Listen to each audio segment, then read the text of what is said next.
Assalamualaikum warahmatullahi wabarakatuh. Selamat datang di channel Suheri 18, channel yang memberikan edukasi, motivasi, dan sharing untuk kita semua. Apa kabar semuanya? Semoga kita dalam keadaan sehat dan dalam lindungan Allah Subhanahu wa Ta'ala. Sudah siap untuk belajar hari ini?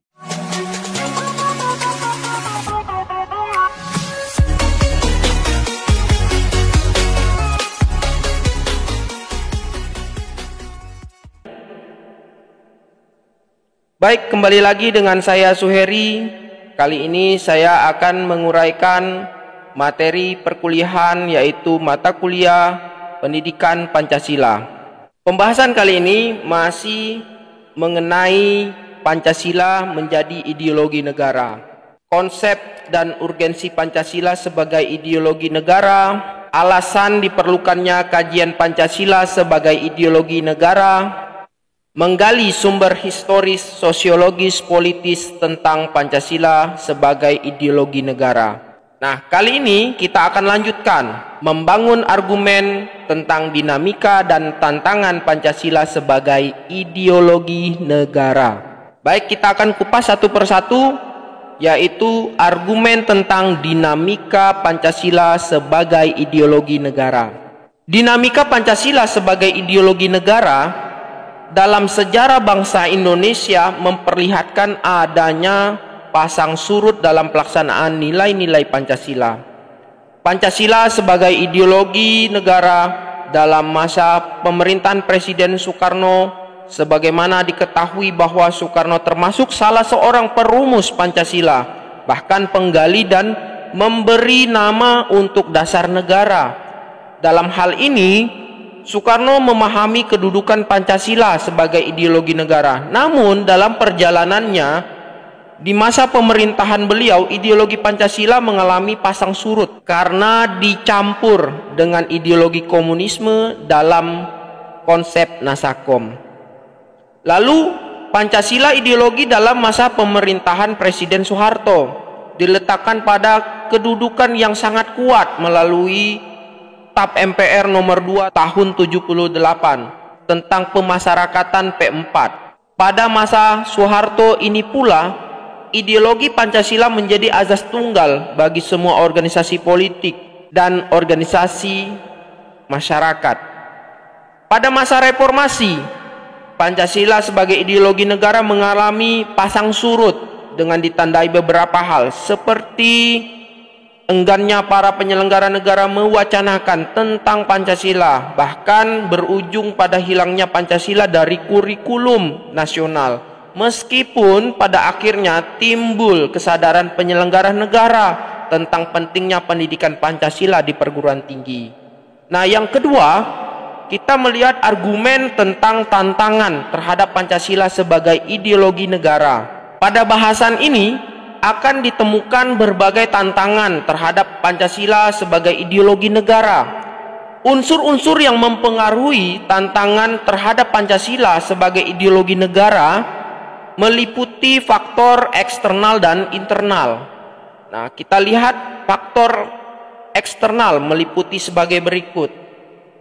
Ada pertarungan ideologis antara negara-negara superpower, antara Amerika Serikat dan Uni Soviet antara tahun 1945 sampai 1990, yang berakhir dengan bubarnya negara Uni Soviet sehingga Amerika menjadi satu-satunya negara superpower.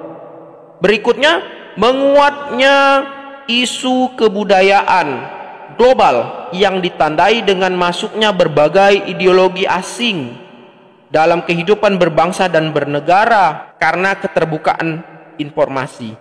Berikutnya, meningkatnya kebutuhan dunia sebagai akibat pertumbuhan penduduk dan kemajuan teknologi, sehingga terjadi eksploitasi terhadap sumber daya alam yang masif. Dampak konkretnya adalah kerusakan lingkungan seperti banjir, kebakaran hutan, dan lain sebagainya. Itu adalah faktor-faktor eksternal. Yang berikutnya ada faktor internal, meliputi sebagai berikut. Yang pertama, pergantian rezim yang berkuasa melahirkan kebijakan politik yang berorientasi pada kepentingan kelompok atau partai, sehingga ideologi Pancasila sering terabaikan. Yang kedua, penyalahgunaan kekuasaan seperti korupsi mengakibatkan rendahnya kepercayaan masyarakat terhadap rezim yang berkuasa, sehingga kepercayaan terhadap ideologi menurun drastis. Ketidakpercayaan terhadap partai politik juga berdampak pada ideologi negara. Nah, tadi kita sudah membangun argumen mengenai dinamika dan tantangan Pancasila sebagai ideologi negara. Berikutnya, kita deskripsikan esensi dan urgensi Pancasila sebagai ideologi. Nah, yang pertama kita ulas hakikat Pancasila sebagai ideologi negara. Pada bahasan ini akan dipahami hakikat Pancasila sebagai ideologi negara memiliki 3 dimensi sebagai berikut. Yang pertama, ada dimensi realitas. Dimensi ini mengandung makna bahwa nilai-nilai dasar yang terkandung dalam dirinya bersumber dari nilai-nilai real yang hidup dalam masyarakatnya. Hal ini mengandung arti bahwa nilai-nilai Pancasila bersumber dari nilai-nilai kehidupan bangsa Indonesia, sekaligus juga berarti bahwa nilai-nilai Pancasila harus dijabarkan dalam kehidupan sehari-hari, tentunya kehidupan nyata, dalam kaitannya dengan kehidupan bermasyarakat maupun dalam segala aspek penyelenggaraan negara. Ada juga dimensi idealitas. Pada dimensi ini mengandung cita-cita yang ingin dicapai dalam berbagai bidang kehidupan bermasyarakat, berbangsa dan bernegara.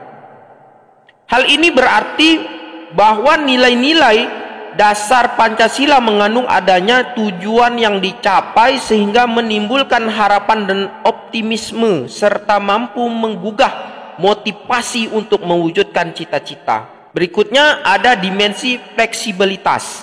Pada dimensi ini mengandung relevansi atau kekuatan yang merangsang masyarakat untuk mengembangkan pemikiran-pemikiran baru tentang nilai-nilai dasar yang terkandung di dalamnya. Dengan demikian, Pancasila sebagai ideologi bersifat terbuka karena bersifat demokratis dan mengandung dinamika internal yang mengundang dan merangsang warga negara yang meyakininya untuk mengembangkan pemikiran baru tanpa khawatir kehilangan hakikat dirinya.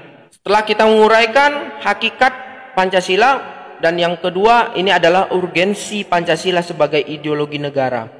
Pada bahasan ini kita perlu menyadari bahwa peran ideologi negara itu bukan hanya terletak pada aspek legal formal, melainkan juga harus hadir dalam kehidupan konkret masyarakat itu sendiri.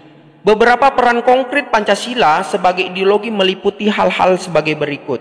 Yang pertama, ideologi negara sebagai penuntun warga negara. Artinya, setiap perilaku warga negara harus didasarkan pada preskripsi moral.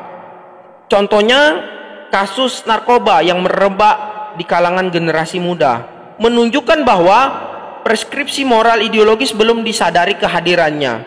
Oleh karena itu, diperlukan norma-norma penuntun yang lebih jelas dan konkret, baik dalam bentuk persuasif, imbauan, maupun penjabaran nilai-nilai Pancasila ke dalam produk hukum yang memberikan rambu yang jelas dan hukuman yang setimpal bagi pelanggarnya. Yang kedua, ideologi negara sebagai penolakan terhadap nilai-nilai yang tidak sesuai dengan sila-sila Pancasila. Contohnya, kasus terorisme yang terjadi dalam bentuk pemaksaan kehendak melalui kekerasan. Hal ini bertentangan dengan nilai-nilai yang ada, contohnya nilai toleransi berkeyakinan, hak-hak azazi manusia dan semangat persatuan, sehingga akan merobek Bhinneka Tunggal Ika karena kasus terorisme dan kekerasan ini.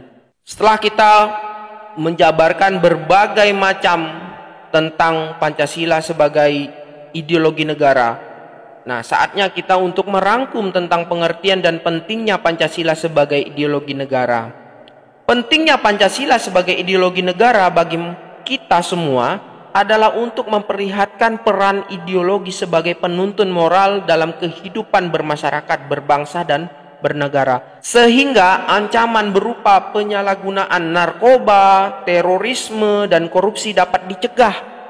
Di samping itu, Pancasila sebagai ideologi negara pada hakikatnya mengandung dimensi realitas, idealitas, dan fleksibilitas yang memuat nilai-nilai dasar, cita-cita, dan keterbukaan sehingga kita mampu menerima kedudukan Pancasila secara akademis.